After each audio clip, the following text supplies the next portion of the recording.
형제들아, 사람이 만일 무슨 범죄한 일이 드러나거든 신령한 너희는 온유한 심령으로 그러한 자를 바로잡고 너 자신을 살펴보아 너도 시험을 받을까 두려워하라. 너희가 짐을 서로 지라. 그리하여 그리스도의 법을 성취하라. 만일 누가 아무것도 되지 못하고 된 줄로 생각하면 스스로 속임이라. 각각 자기 일을 살피라. 그리하면 자랑할 것이 자기에게는 있어도 남에게는 있지 아니하리니 각각 자기의 짐을 질 것이라. 가르침을 받는 자는 말씀을 가르치는 자와 모든 좋은 것을 함께하라.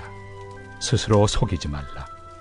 하나님은 업신여김을 받지 아니하시나니 사람이 무엇으로 심든지 그대로 거두리라. 자기의 육체를 위하여 심는 자는 육체로부터 썩어질 것을 거두고 성령을 위하여 심는 자는 성령으로부터 영생을 거두리라. 우리가 선을 행하되 낙심하지 말지니 포기하지 아니하면 때가 이르매 거두리라. 그러므로 우리는 기회 있는 대로 모든 이에게 착한 일을 하되 더욱 믿음의 가정들에게 할지니라. 내 손으로 너희에게 이렇게 큰 글자로 쓴 것을 보라. 무릇 육체의 모양을 내려 하는 자들이 억지로 너희에게 할례를 받게 함은 그들이 그리스도의 십자가로 말미암아 박해를 미연하리 함뿐이라. 할례를 받은 그들이라도 스스로 율법은 지키지 아니하고 너희에게 할례를 받게 하려 하는 것은 그들이 너희의 육체로 자랑하려 함이라. 그러나 내게는 우리 주 예수 그리스도의 십자가 외에 결코 자랑할 것이 없으니 그리스도로 말미암아 세상이 나를 대하여 십자가에 못 박히고 내가 또한 세상을 대하여 그러하니라. 할례나 무할례가 아무것도 아니로되 오직 새로 지으심을 받는 것만이 중요하니라. 무릇 이 규례를 행하는 자에게와 하나님의 이스라엘에게 평강과 긍휼이 있을지어다. 이후로는 누구든지 나를 괴롭게 하지 말라. 내가 내 몸에 예수의 흔적을 지니고 있노라.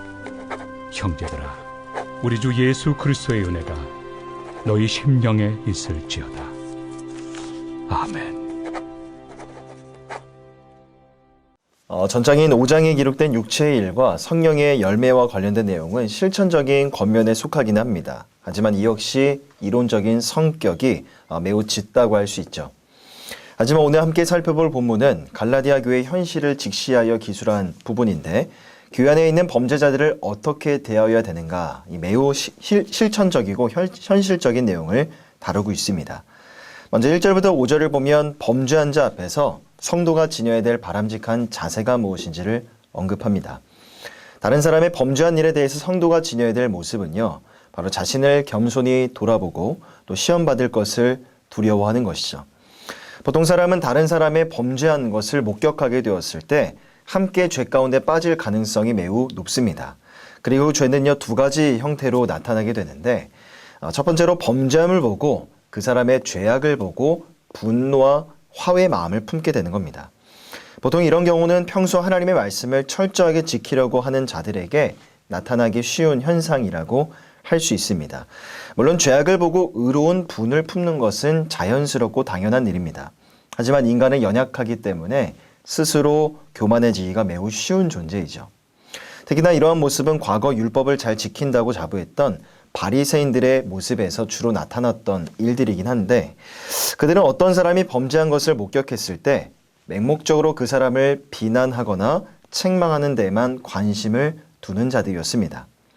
하지만 사실 이런 모습들은요, 오늘날 우리 안에도 충분히 존재한다고 할 수 있습니다. 우리는 보통 누군가의 잘못과 허물을 목격하게 되었을 때 가장 먼저 그것을 손가락질하고 비판하는 데 익숙합니다. 그리고 또한 그것에 대해서 누군가와 판단과 정죄의 말을 주고받을 때에 그것을 우리 마음의 기쁨과 즐거움으로 삼는 연약한 모습들이 여전히 우리 안에 존재한다고 할 수 있죠. 하지만 1절의 말씀을 보면 신령한 너희는 온유한 심령으로 그러한 자를 바로잡고 라고 말씀합니다. 여기서 신령한 너희는 이라고 하면 앞장에 나온 24절에서 말하는 그리스도 예수의 사람들을 지칭합니다. 즉 육체의 일이 아니라 성령의 일을 쫓아 사는 자들이라면 범죄한 자를 배척하지 말라는 것이죠. 온유한 심령, 즉 불쌍히 여기는 그 마음으로 권면하여서 범죄한 자로 하여금 그 죄 가운데에서 돌이키게 해야 될 책임이 주어지게 된다는 겁니다. 그렇다면 그 책임은 과연 어디로부터 주어지게 되는가? 누가복음 5장 32절을 보면 내가 의인을 부르러 온 것이 아니요 죄인을 불러 회개시키러 왔노라 라고 예수님이 말씀합니다.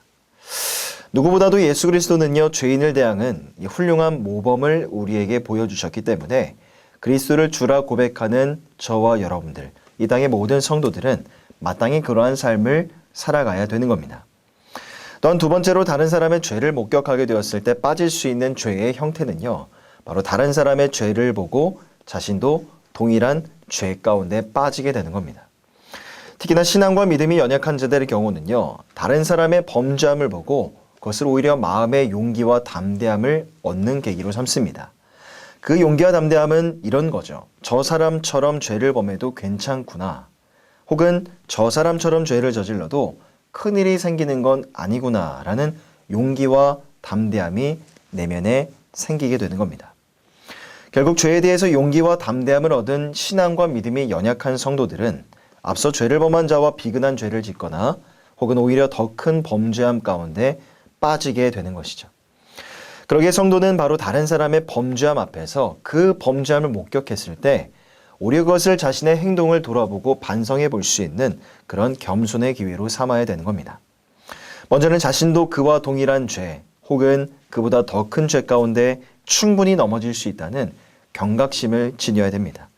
또한 자신의 범죄함과 허물이 믿음이 연약한 자가 범죄하게 만드는 시초가 될 수 있음을 알고 그런 영적인 경각심을 갖고 늘 깨어 있어야 되는 것이죠. 바울은 바로 이러한 두 가지 현상에 대해서 경계를 하고 있는 겁니다. 또한 그 다음 6절부터 10절까지 나오는 이 교훈 역시 타인에 대한 배려를 권고하고 있는 교훈이라고 할 수 있습니다. 즉 복음을 가르치는 자에 대해서 행해야 될 이 물질적인 도움의 의무를 밝히고 있죠. 특별히 바울 사도는 6절의 말씀을 보면 가르침을 받는 자는 말씀을 가르치는 자와 함께 모든 좋은 것을 함께 나누라 라고 권면합니다. 하나님에 대한 성도의 사랑은요, 반드시 구체적으로 사람에 대한 사랑으로 이어지는 게 자연스러운 현상입니다. 그 중에서도 하나님의 말씀을 가르치는 목회자에 대한 관심과 목회자를 향한 사랑도 구체적인 사랑의 범주 안에 속하게 되는 것이죠. 6절에서 말씀하고 있는 이 좋은 것이라고 하면 1차적으로는 물질적인 도움을 가리킨다고 할 수 있습니다.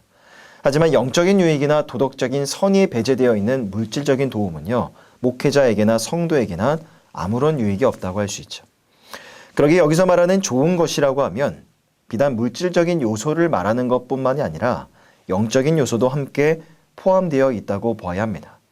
예컨대 자신의 삶에 있어서 기쁘고 즐거웠던 일들이나 힘들고 어려운 일들도 목회자와 함께 나누고 말씀과 기도를 통한 영적인 교제와 마음의 그 깊은 나눔도 목회자와 함께 나눌 수 있다면 바로 그것이 6절에서 말씀하는 것처럼 좋은 것을 함께 하는 것이 될 수가 있겠죠.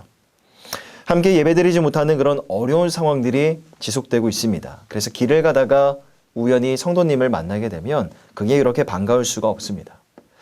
어려운 상황 속에 있지만 이렇게 영상으로나마 성도님들께 말씀을 전할 수 있고요.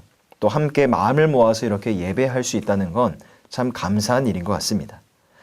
교육자들과 직원 사역자들이 어려운 상황 속에서도 교회와 예배를 지키고 있습니다. 하지만 여러 가지 모양과 모습으로 보여주시고 함께 나눠주시는 성도님들의 사랑과 그 따뜻한 마음에 많은 기쁨과 감동을 받고 있습니다. 또 그 마음을 가지고 함께 모일 수 없는 중에서도 이 성도님들의 안위를 염려하고 우리 많은 교육자들이 중보 기도를 하고 있는데 그와 동일하게 여러분들이 처한 그런 삶의 자리에서 어느 때보다도 교회와 목회자를 위해서 예배를 위해서 기도해 주시는 지금의 이 때가 되시기를 바랍니다. 그렇게 서로가 서로를 위해서 잊지 않고 기도하고 있다는 그 소중한 마음을 함께 나눠줄 수 있다면 서로에게 확인시켜 줄 수 있다면 그것이 우리가 지금 이 어려운 때에 함께 나눌 수 있는 가장 귀하고 아름다운 것이 될 수 있지 않을까요? 또한 10절의 말씀을 보면 바울은 성도들에게 선을 행하되 믿음의 가정들에게 더욱 그렇게 행할 것을 권면하고 있습니다. 여기서 믿음의 가정들은요, 그리스도 안에서 한 형제가 된 자들을 말합니다. 그러기에 성도와의 관계 속에서 믿음의 가정들은 성도의 사랑을 받을 최우선권이 있다는 말입니다. 그렇게 성도가 서로를 향해서 아름다운 사랑의 모습을 구체적으로 실천하며 살아갈 때 그러한 사랑의 모습은요, 결국 믿지 않는 자들로 하여금 그들이 그리스도의 복음 안으로 들어올 수 있도록 안내하는 촉매제 역할을 할 수도 있는 것이죠. 특별히 바울 사도는 에베소서에서 성도가 그리스도의 몸을 이루는 지체가 된다는 것을 언급했습니다.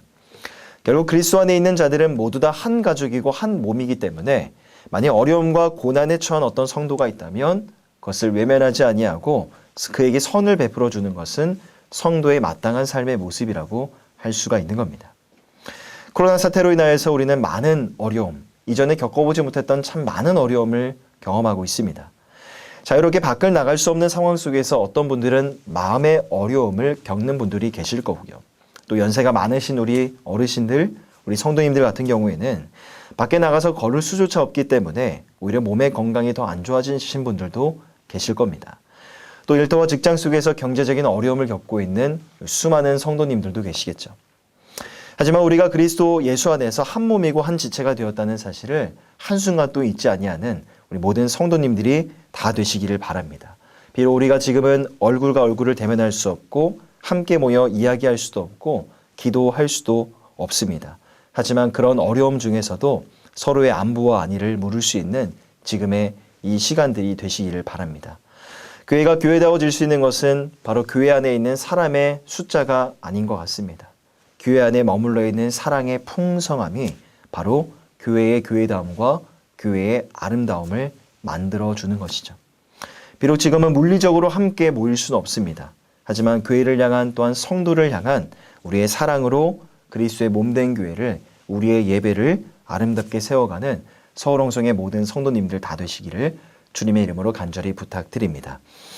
또한 마지막 11절부터 18절을 보면 갈라디아서 전체의 결론이 등장합니다. 바울은 다시 한번 율법주의자에 대해서 경계하는 말을 전하고 있습니다. 바울은 할례를 시행하는 것이 무익하다는 것을 강조하면서 인간의 행위로는 구원을 얻을 수가 없고 오직 예수 그리스도의 그 십자가에 대한 믿음으로만 구원이 가능하다는 것을 확신 있게 언급하고 있죠. 그리고 바울은 이와 관련하여서 17절을 보면 자신이 예수의 흔적을 지니고 있다라고 말합니다. 예수님이 우리를 위해서 십자가에 못 박히신 것처럼 우리 역시 세상을 살아갈 때 세상에 대해서 자신을 못 박은 것처럼 살아가는 것이 합당하다는 것을 바울은 바로 자신의 몸에 예수의 흔적을 지녔다는 말로 표현한 것이죠. 다시 말해서 예수 그리스도의 십자가의 복음을 자랑하던 바울이 그 복음 때문에 받게 된 고통과 고난의 상처가 바로 예수의 흔적이었던 겁니다. 이처럼 복음을 증거하다가 그 핍박으로 인하여서 바울의 몸에 남게 된 그 상처들은 무엇보다도 바울이 예수의 신실한 제자이고 사도라는 것을 보여주는 분명한 증거가 됩니다. 일반적으로 바울 서신들의 마지막 장들은요, 가볍게 취급되어져 온 게 사실입니다. 왜냐하면 많은 학자들은 바울 서신의 서두와 본론 부분에 주된 관심을 두고 있기 때문이죠. 하지만 함께 읽은 이 갈라디아서 6장의 경우는 조금 이례적이라고 할 수 있습니다. 마지막 장임에도 불구하고 6장의 말씀은요, 이 본서의 중심부 내용들과 깊은 연관을 맺고 있기 때문입니다. 마지막 5장과 6장의 말씀을 한 단어로 요약하자면 바로 성령이라고 축약할 수 있습니다. 즉 성령을 따라 살아가는 것이 성도답게 살아가는 삶의 방법이고요. 또한 성령이 성도 안에 있는 믿음을 구체적인 삶의 행위로 표현하게 우리의 삶을 도우시는 것입니다. 그러기에 사랑하는 성도 여러분, 성령으로 충만한 오늘 하루와 주말의 삶과 주일의 여러분들의 예배가 되시기를 간절히 부탁드립니다. 성령의 충만함이 오늘 말씀과 같이 서로 간의 짐을 나눠줄 수 있고 또한 그리스도의 법을 아름답게 실천할 수 있는 그러한 삶을 살게 하실 것입니다. 그리고 성령의 충만함이 혹여나 복음 때문에 겪게 되는 고통과 고난, 핍박이 있다면 오히려 바울과 같이 그것을 기쁨으로 받아들일 수 있는 그런 삶의 여유를 여러분들에게 가져다 줄 것입니다. 또한 성령의 충만함 속에서 더욱더 하나님의 말씀 앞에 나아가 우리를 진리 가운데 인도하시는 그 하나님의 은혜를 누리시고요. 하나님 앞에서 계속해서 바른 믿음과 바른 신앙을 아름답게 세워가시는 우리 모든 성도님들 다 되시기를 주님의 이름으로 간절히 부탁드립니다. 기도하겠습니다. 사랑과 은혜가 풍성하신 하나님, 갈라디아서의 말씀을 통해서 바른 믿음과 바른 신앙이 무엇인지를 돌아보게 하시고 날마다 말씀의 은혜를 부어주시니 감사를 드립니다. 오늘도 주님 앞에 우리가 간절히 구하고 소망할 것이 있다면 성령의 충만함임을 고백합니다. 육체의 일이 아니라 성령의 일을 따라 행하며 오늘 6장의 말씀과도 같이 형제의 관계 속에서 서로 짐을 지어주고 아름답게 사랑을 실천해 나아가는 우리 모든 성도들 다 되게 하여 주시옵소서. 또한 지금의 이 코로나 사태가 하루속히 종식되어지기를 간절히 소망합니다. 우리에게 일상의 평범함과 예배의 기쁨과 자유를 회복시켜 주시고 함께 만나서 은혜를 나누고 교제할 수 있는 그런 날이 속히 다가오도록 주님께서 인도하여 주시옵소서. 감사드리며 우리 주 예수 그리스도의 이름으로 간절히 기도하오며 지금은 우리 주 예수 그리스도의 은혜와 하나님 아버지의 사랑하심과 성령 하나님의 교통하심의 은혜가 육체의 일이 아니라 성령의 일을 따라 행하며 성령 안에서 풍성한 삶의 열매 맺는 그런 인생을 살아가기를 결단하고 소망하는 예수 믿는 성도들 머리 위에 인내가 영원토록 함께 있을지어다. 아멘.